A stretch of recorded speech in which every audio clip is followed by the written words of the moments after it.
शीत युद्ध का दौर, शीत युद्ध के मायने क्या हैं? शीत युद्ध आखिर क्या है? आज हम इसे जानने का प्रयास करेंगे। शीत युद्ध, सर्वप्रथम यह जान लें कि वह युद्ध नहीं है। दूसरा, शीत शब्द का ठंड से कोई वाकया नहीं है, कोई ताल्लुकात नहीं है। फिर इसे शीत युद्ध क्यों कहा जाता है? बच्चों, शीत युद्ध ऐसा युद्ध जो द्वितीय विश्व युद्ध के बाद उसका दौर चला, उसका काल रहा, और यह एक ऐसा युद्ध था जिसमें किसी हिंसक हथियारों का उपयोग नहीं हुआ, हिंसक हथियारों का उपयोग नहीं हुआ। फिर आखिर ये युद्ध लड़ा कैसे गया?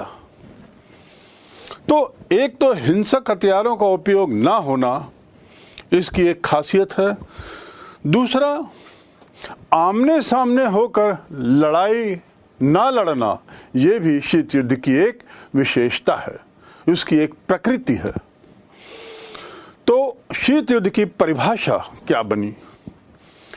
शीत युद्ध एक ऐसा युद्ध है, एक ऐसी लड़ाई है जो जुबान से लड़ी जाती है, जो जिह्वा से लड़ी जाती है, और उसका माध्यम हिंसक हथियार ना होकर के मीडिया, चाहे वो इलेक्ट्रॉनिक मीडिया हो, चाहे प्रिंट मीडिया हो, चाहे माइक्स हो, उसके बल पर दूसरे को उकसाया जाता है और इस प्रकार तनाव बढ़ाने का प्रयास होता है। एक क्लासरूम का, अपनी कक्षा का एक दृश्य याद करिए जहां पर आपकी कक्षा में बच्चों के बीच में कुछ ऐसे गुट बनते हैं जो रोज ही एक दूसरे को पटखनी देने की कोशिश करते हैं, हथियारों से नहीं बल्कि अपनी जुबान से, अपनी भाव भंगिमा से, अपने जेस्चर से, और इस तरह एक दूसरे को उकसाते हुए उनका प्रयास होता है कि विरोधी कुछ ऐसा कर बैठे जिससे हम उसकी शिकायत कर सकें, उस पर कार्रवाई कर सकें। तो शीत युद्ध भी बिल्कुल उसी ही तरह का एक युद्ध है जिसमें विभिन्न राष्ट्र के लोग, विभिन्न राष्ट्र के नेता एक दूसरे पर आरोप प्रत्यारोप लगाते हुए एक दूसरे को नीचा दिखाने की कोशिश करते हैं। यही शीत युद्ध की परिभाषा है। इसका शीत से कुछ लेना देना नहीं, तो फिर शीत का नाम क्यों जोड़ा गया? शीत शब्द क्यों जोड़ा गया है? क्योंकि यह हॉट नहीं है, गर्म नहीं है, इसमें वो गर्मी नहीं रहती जो हिंसात्मक युद्ध में रहती है। यह केवल जुबान की लड़ाई है, इसलिए इसे शीत युद्ध कहा जाता है। शीत युद्ध की परिभाषा समझने के बाद अब थोड़ा हम जानें कि शीत युद्ध की प्रकृति क्या है। शीत युद्ध सर्वप्रथम अहिंसक है, लेकिन पटखनी देने के लिए जरूरी है कि हम अपनी जुबान के साथ वे हथियार रखें जिनके बल पर मैं बुलंदी के साथ सामने वाले को नीचा दिखाने की कोशिश कर सकूं। तीसरा, शीत युद्ध में आमने सामने लड़ाई नहीं होती, वह कम्युनिकेशन की लड़ाई है, वह संवाद की लड़ाई है। ऐसा संवाद जिसमें एक दूसरे पर आरोप प्रत्यारोप लगाए जाते हैं।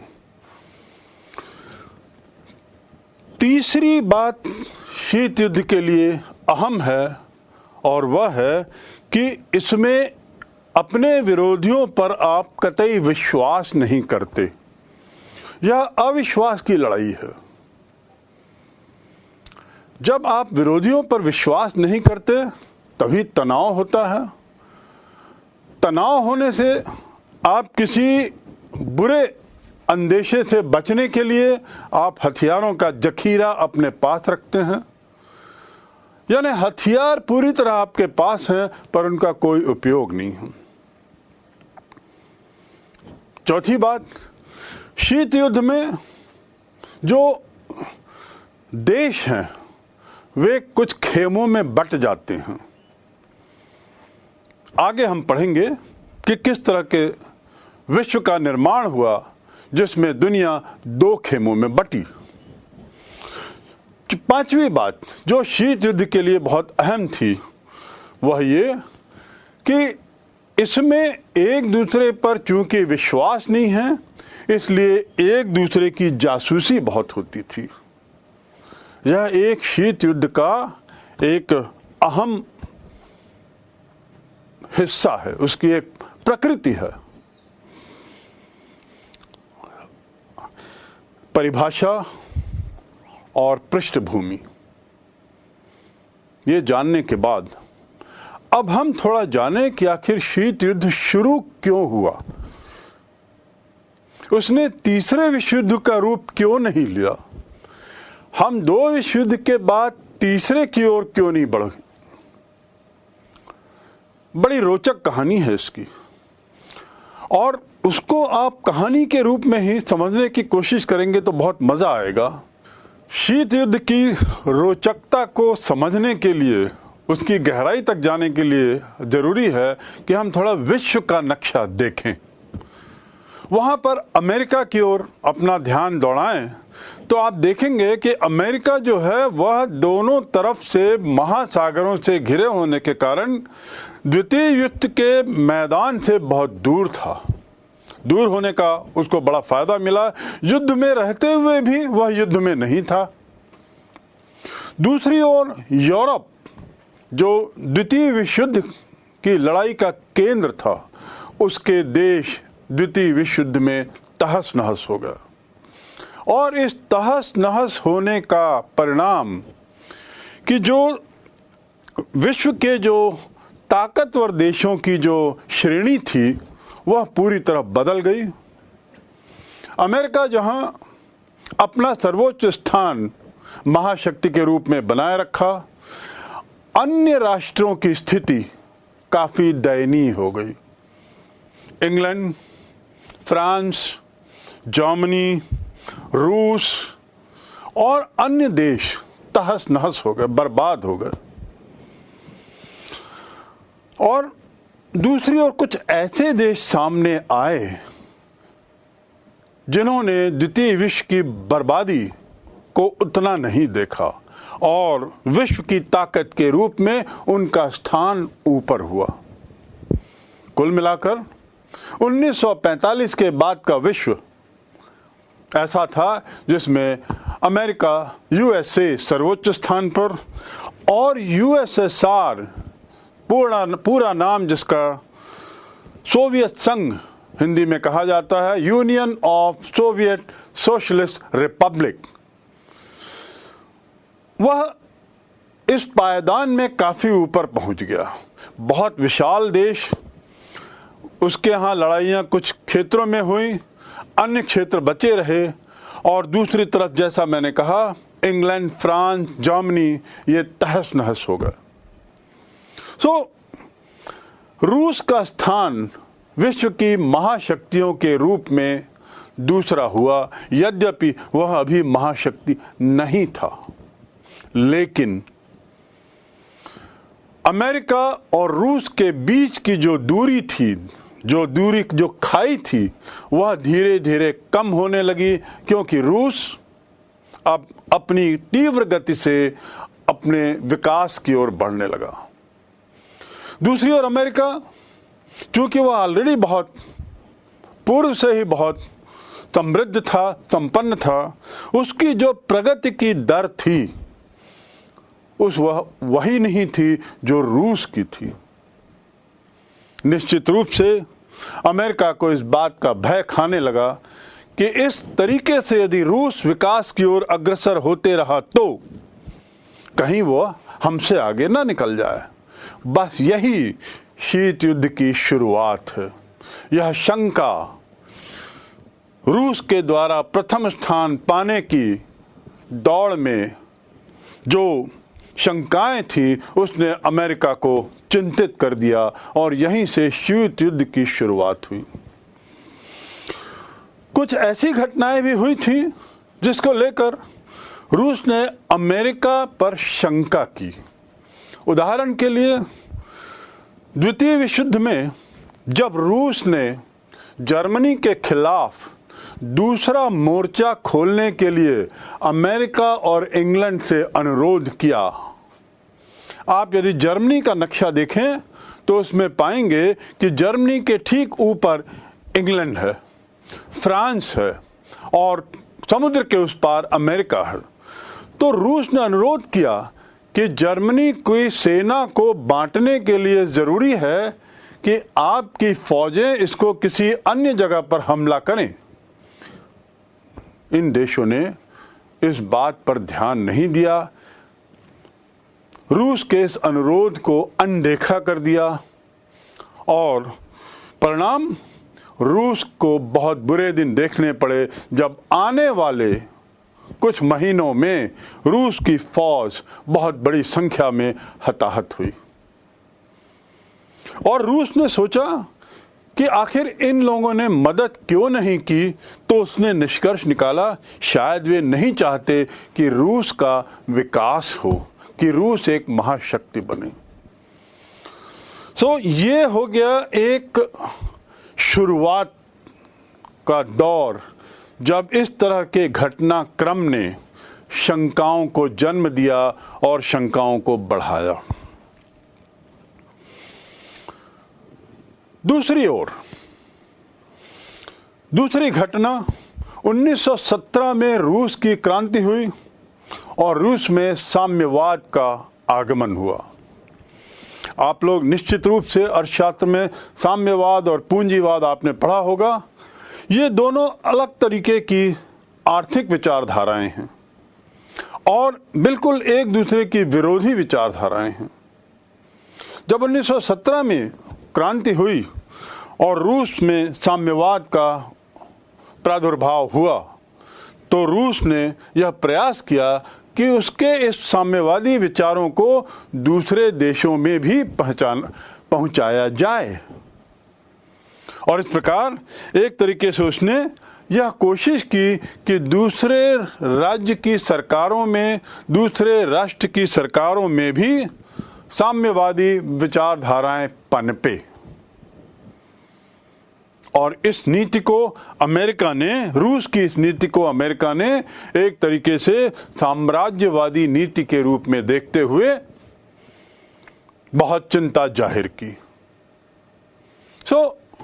कुल मिलाकर ये जो साम्यवाद और पूंजीवाद का जो विरोध है, यह विरोध यहाँ पर सामने आया और तनातनी का कारण बना। तीसरा, जब ऐसा घटनाक्रम हो रहा था तो कुछ अन्य घटनाओं ने बड़ा विकराल रूप लिया और उसमें एक सबसे अहम घटना थी बर्लिन की दीवार का खड़ा होना। जर्मनी की ओर थोड़ा नज़र डालें। जर्मनी की राजधानी बर्लिन थी और बर्लिन को लेकर रूस और अमेरिका के बीच में तनातनी थी, जिस पर विस्तार पे हम न जाते हुए इतना जान लें कि रूस ने जर्मनी में बर्लिन के चारों तरफ एक बहुत बड़ी दीवार खड़ी कर ली 1961 में। आखिर दीवार खड़ी करने का कारण क्या था? कारण केवल यही कि उसे शंका थी कि कहीं अमेरिकन विचार, अमेरिका से प्रभावित पूंजीवाद के विचार उसके साम्यवाद में दखल तो न करें। इसलिए उसने बहुत बड़ी दीवार खड़ी की और सुनिश्चित किया कि पश्चिमी जर्मनी के लोग पूर्वी जर्मनी में न आए। पर यह घटना जो थी, ये तनातनी का बहुत बड़ा कारण बनी। तनाव का बहुत बड़ा कारण बनी और जर्मनी की बर्लिन की दीवार एक इतनी बड़ी घटना के रूप में देखी जाने लगी कि पूरी शंका हो गई कि अब हम शायद तृतीय विश्व युद्ध की कगार पर आ गए हैं। हथियार तो थे, बारूद तो था, बस एक माचिस की जरूरत थी। माचिस उस घटना के रूप में जो किसी को विवश कर दे चिंगारी देने के लिए। और वह घटना क्यूबन मिसाइल क्राइसिस के रूप में प्रसिद्ध है। क्यूबा संकट जो 1962 की घटना है। आपको पुनः क्यूबा के नक्शे की ओर देखना होगा। जरा देखें ध्यान से, क्यूबा जो अमेरिका के निकट था भौगोलिक दृष्टि से, यूएसएसआर ने उसे एक तरीके से अपने द्वीप के रूप में उसका उपयोग करने का विचार किया और उसने कोशिश की कि वहां पर उसके परमाणु हथियारों का जखीरा रखा जाए। यूएसएसआर इस दौरान एक परमाणु संपन्न राष्ट्र के रूप में भी विकसित हो चुका था, जो स्वयं में अमेरिका और सोवियत संघ के बीच तनाव का कारण बना। जब यूएसएसआर के इस निर्णय की जानकारी अमेरिका को मिली, तब तक लगभग 3 सप्ताह बीत चुके थे और जानकारी मिलने पर अमेरिका में और उनके मित्र राष्ट्रों में बवाल मच गया। अमेरिका ने तुरंत इसका विरोध करते हुए रूस को चुनौती दी और उसे यह समझाइश देने की कोशिश की कि क्यूबा से वह अपनी फौजें हटा ले। यूएसएसआर ने इस बात से इनकार किया और इस बात की शंका जाहिर की कि यदि यूएसएसआर यहाँ से अपनी फौजें या अपने परमाणु शस्त्र हटा लेता है तो क्यूबा अमेरिका के खेमे में चला जाएगा। यह वो दौर था जब पूरा विश्व 2 खेमों में बंट चुका था, जो स्वयं में एक अन्य कारण शीत युद्ध का बना। एक खेमा जिसका नेतृत्व अमेरिका कर रहा था, दूसरा खेमा जिसका नेतृत्व यूएसएसआर कर रहा था। और जब ये खेमे बने तो हर खेमे से जुड़े हुए राष्ट्रों ने, आप देखेंगे, एक दूसरे के साथ इस तरह की सैनिक संधि कर ली जिससे पूरा विश्व 2 भागों में बंट गया। और इसे ही कहा जाता है द्विध्रुवीय विश्व की शुरुआत, बाइपोलर वर्ल्ड। जैसा शुरू में बताया गया कि इन दोनों राष्ट्रों के बीच में बढ़ते तनाव का मुख्य कारण दौड़ थी। दौड़ में जो अंतर कम होता जा रहा था, तो इसी के कारण ही एक अन्य कारण ने जन्म लिया और वह था दोनों राष्ट्रों ने यह भरसक प्रयास किया कि अन्य देश उसके मित्र देश बने और इस प्रकार अनेकानेक संधियों का दौर चला। NATO, NATO, सीटो, CEATO, सेंटो, SENTO, ये सब एशिया, यूरोप और दक्षिण अमेरिका के राष्ट्रों के बीच में की गई वे सीक्रेट संधियां थीं, जिसके बारे में एक ध्रुव को जानकारी तो थी लेकिन दूसरे ध्रुव को इसकी जानकारी नहीं दी जा रही थी। परिणाम तनाव का बढ़ना, परिणाम मनोवैज्ञानिक रूप से एक दूसरे पर दबाव बनाना।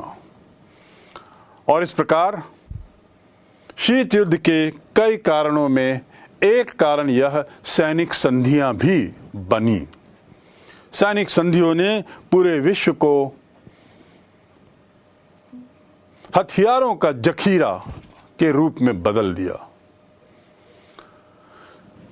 एक अन्य कारण जो इस दौर में जिसने शीत युद्ध को बढ़ावा दिया, आग दी, वह था ऐसी घटनाओं का होना जिस पर अमेरिका और रूस को एक दूसरे पर शंका होने लगी।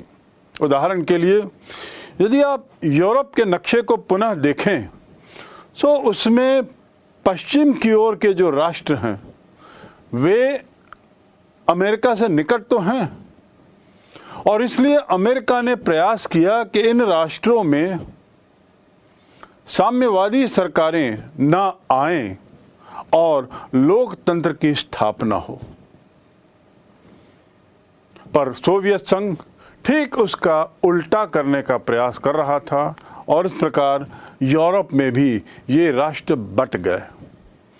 इन राष्ट्रों के दो खेमों के विभाजन ने यूरोप में एक नए माहौल को जन्म दिया और जिसके कारण वहां पर तनाव बढ़ता ही चला गया। अब मैं वापस आता हूं क्यूबा की उस घटना पर जहां पर अमेरिका ने चेतावनी दी, रूस ने उस चेतावनी को अनसुना किया, लेकिन 1962 में जब यह घटना हुई इतना ज़्यादा तनाव हो गया कि अब युद्ध होने ही वाला था, तृतीय विश्व युद्ध प्रारंभ हो जाएगा, ऐसी संभावनाएं व्यक्त की जाने लगी। सौभाग्य से इसी वर्षों ने इस तनाव में शिथिलता का दौर भी देखा। शैथिल्य यानी गिरावट, तनाव में गिरावट का दौर इसी समय से प्रारंभ हुआ और रूस के उस तत्कालीन राष्ट्रपति उन्होंने निर्णय लिया कि हम अमेरिका से बात करके किसी तरीके से इस युद्ध से बचें। आखिर क्यों नहीं? द्वितीय विश्व युद्ध की याद अभी भी लोगों के मन में थी। सभी राष्ट्रों को मालूम था, सभी राष्ट्र नेताओं को मालूम था कि यदि तृतीय विश्व युद्ध हुआ तो आइंस्टीन के वो शब्द सही सिद्ध हो जाएंगे जिसमें उसने कहा था कि यदि तृतीय विश्व युद्ध हुआ तो वह विश्व युद्ध ऐसा होगा कि चौथी लड़ाई बाण और धनुष से लड़ी जाएगी। इस भयावहता के कारण 1962 की क्यूबा की मिसाइल के संकट को एक इस रूप में देखा जाने लगा कि इसके बाद हम तनाव में शिथिलता लाना शुरू करें और सभी तरह के प्रयास प्रारंभ हो गए। अंततः अमेरिका की फौज, अमेरिका के जहाज जिन्होंने क्यूबा की घेराबंदी कर ली थी, वे लोग वहां से हटे। रूस ने अपनी फौजें वापस बुलाईं। परमाणु हथियारों का जो वहां पर उसने रखा था, परमाणु हथियारों को उसने वापस बुलाया और इस प्रकार क्यूबा का संकट समाप्त हुआ। इस संकट के बाद विश्व में शीत युद्ध के तनाव में निश्चित रूप से गिरावट आनी शुरू हुई। वह दौर शुरू हुआ जब दुनिया ने राहत की सांस लेना शुरू किया। दो खेमे में बटा हुआ विश्व अब यह देखने लगा कि किस तरीके से हम युद्ध के माहौल से हटकर एक विकास के माहौल में चलें, और इस पर एक नई घटना ने बहुत अच्छा कार्य किया। उसे कहा जाता है गुट निरपेक्षता का जन्म। गुट निरपेक्षता एक शब्द जो उस दौरान बहुत प्रचलित हुआ, उसका अर्थ क्या है, हम थोड़ा इसे जानने की कोशिश करें। गुट हम सब जानते हैं, दल, एक टुकड़ी। निरपेक्ष, निरपेक्ष का अर्थ क्या है? निरपेक्ष का अर्थ है किसी चीज में शामिल ना होना, निरपेक्ष रहना, उससे दूर रहना। तो गुट निरपेक्ष का अर्थ हुआ गुट से दूर रहना। कौन से गुट? वे दो खेमे जिसमें दुनिया बट चुकी थी। इन दो खेमों से दूर रहने की नीति अपनाने वाले राष्ट्र अपने को गुट निरपेक्ष राष्ट्र के रूप में देखने लगे और भारत इस गुट निरपेक्ष आंदोलन का प्रणेता बना। 1955 में ही, यानी शीत युद्ध के शुरुआती दौर में ही, भारत जैसे राष्ट्रों ने महसूस किया कि शीत युद्ध की लड़ाई कहीं तीसरे विश्व युद्ध का कारण ना बन जाए, तो इसके लिए हमें कुछ करना होगा। और उन्होंने सोचा कि जो नई स्वतंत्रता मिली है, जैसे भारत को मिली थी, यदि हम इसमें से किसी एक गुट के साथ शामिल होते हैं तो शायद हमारी आर्थिक स्वतंत्रता पर वह खलल होगा, पर वह हनन होगा। और इसलिए कुछ ऐसा रास्ता निकाला जाए जिससे हमारी स्वतंत्रता, जो बड़ी मुश्किलों से हमें हासिल हुई है, वह संपूर्ण रूपेण स्वतंत्रता बनी रहे। पंडित जवाहरलाल नेहरू, जो उस समय भारत के प्रधानमंत्री थे, गमाल अब्दुल नासिर, जो इजिप्ट, मिस्र के राष्ट्रपति थे, मार्शल गुस्ताव टीटो, युगोस्लाविया, वह भी यूरोप का एक ऐसा देश जो आज लुप्त हो चुका है नक्शे से, उसे युगोस्लाविया कहते थे, आज वो बोस्निया, हर्जेगोविना और स्लोवाकिया ऐसे 3-4 टुकड़ों में बंट चुका है। तो उस समय युगोस्लाविया जो एक देश था, उसके राष्ट्रपति मार्शल गुस्ताव टीटो, और चौथे इंडोनेशिया के प्रधानमंत्री राष्ट्रपति सुकार्नो, ये चारों ने बांडुंग में सम्मेलन करके इस गुट निरपेक्ष आंदोलन को एक दिशा देने का प्रयास किया। इसके शुरुआती दौर में भारत के अन्य पड़ोसी राष्ट्र भी विचार विमर्श में शामिल हुए, जैसे पाकिस्तान, श्रीलंका और बर्मा। इस प्रकार गुट निरपेक्ष आंदोलन की शुरुआत का श्रेय दक्षिण पूर्वी एशिया के ही देशों को जाता है। दक्षिण पूर्वी एशिया के देशों को ही इस गुट निरपेक्ष आंदोलन की शुरुआत का श्रेय जाता है।